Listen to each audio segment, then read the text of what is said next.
the shooter. Yes, he was a 20-year-old kitchen worker from nearby Bethel Park in Pennsylvania. According to a CNN report, a senior law enforcement official said that he bought 50 rounds of ammunition from a local gun store hours before the rally. Shouldn't that have been reported? Somebody buys a 20-year-old white guy?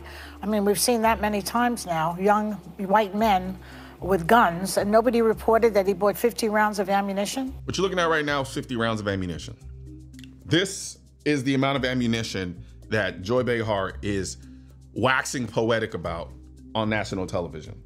This is the amount of ammunition that Joy Behar says that if you are a white boy who's in their 20s and you go out and you buy ammunition, somebody should call the authorities on you. This is the number of rounds. When people say things like, I don't understand why you don't support red flag laws, Colion Noir, it's honestly for these types of reasons, because of people who engage in racist ass behavior like Joy Behar does. I mean, think about what she's saying here. Because somebody is white and is 20 years old and they go to a store and they buy 50 rounds of ammunition, they should have the cops called on them. And ask them what exactly, Joy? Oh, what do you plan on doing with that ammunition, sir? Like, it doesn't make any sense. But it does make perfect sense if you really boil it down and think about it. And that is a problem with laws like red flag laws. I brought this up before in the past. I don't like red flag laws because people are going to take advantage of them, because people already have their personal bias when it comes to firearms. So this idea that you can call the cops or go to a judge and say this person needs to have their guns taken away because they're a danger. There are people like Joy Behar who thinks anybody who has a firearm or somebody who goes out and buys 50 rounds of ammunition should have the cops called on them. Because the idea and the ability to buy ammunition for a particular platform or a particular item that is literally enshrined in our Constitution, is protected in our Constitution, should not be seen as a criminal act. And that is what Joy Behar is recommending, that we treat the very purchase of ammunition as a criminal offense. That is the problem with this conversation when it comes to the gun control in this country, when it comes to the idea of the gun debate in this country. We don't get to have the conversation, honestly, because you have bird brains like Joy Behar sitting on The View telling people that they should be racist against other people simply for buying ammunition. If I had got up there, or anybody else had got up there and said the things that Joy Behar says, they would be canceled to high hell. But yet she gets to go on to The View and spew this nonsense over and over and over again. Instead of, for instance, bringing somebody on the show to have a actual conversation, to provide actual information, she doesn't do that. They get up there and they just squawk. Walk, walk, walk. They just bird brain squawk all day long about issues they know nothing about. I'm not saying that or justifying the actions of this individual. And I understand how people can look at the situation and say, and we can Monday morning quarterback it in hindsight 2020, right? But let's just be real here. And this is why we don't make decisions based on emotion. This is why we don't make policies based on emotion. Because if you do, what you'll start getting is basically the police turning into the Gestapo and questioning every single ammo purchase that you make simply because you fit a certain race. But it's also, I talked about this before, it's like a lot of these things aren't conspiratorial when they come out. Now, granted, some people get way too deep in the conspiracy theory aspect of things, but asking questions and saying, wait a minute, does this make sense? Or do these things align, or do they match? And taking reality and bringing reality together with what you're seeing and seeing if they make any sense to you. We should be able to do that on a critical level, but we don't.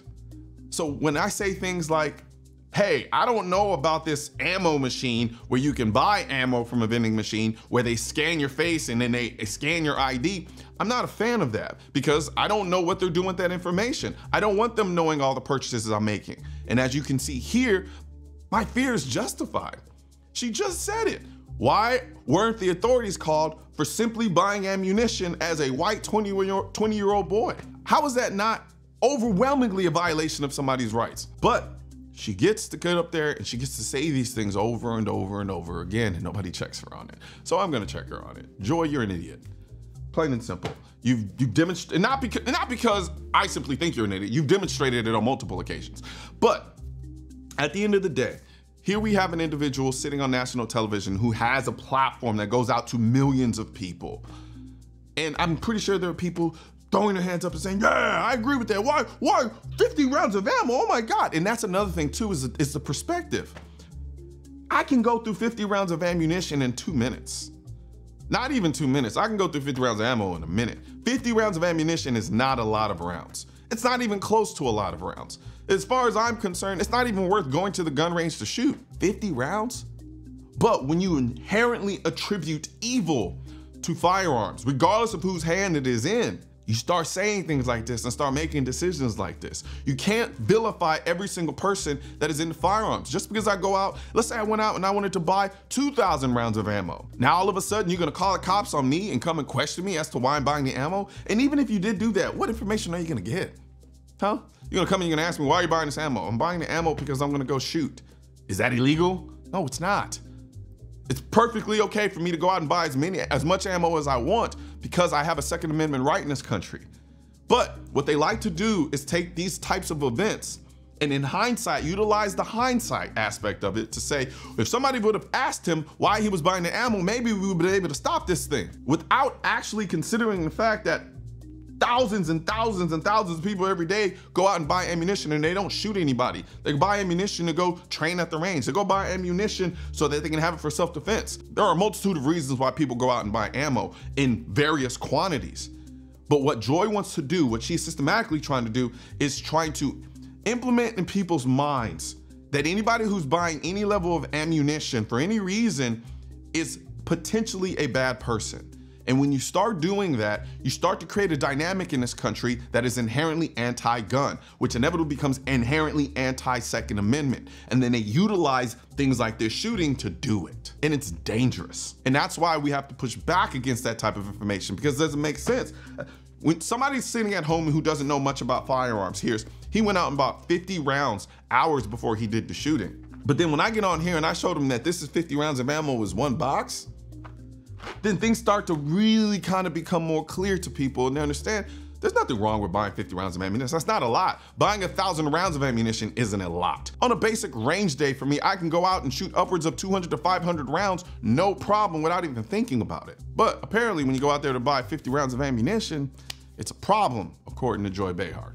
Speaking of ammo, as you can see here, I got my ammo-sexual hat. I'm pretty sure that someone like Joy Behar would look at me and watch this video and say, you know what, that guy's an ammo-sexual. All he cares about is his guns.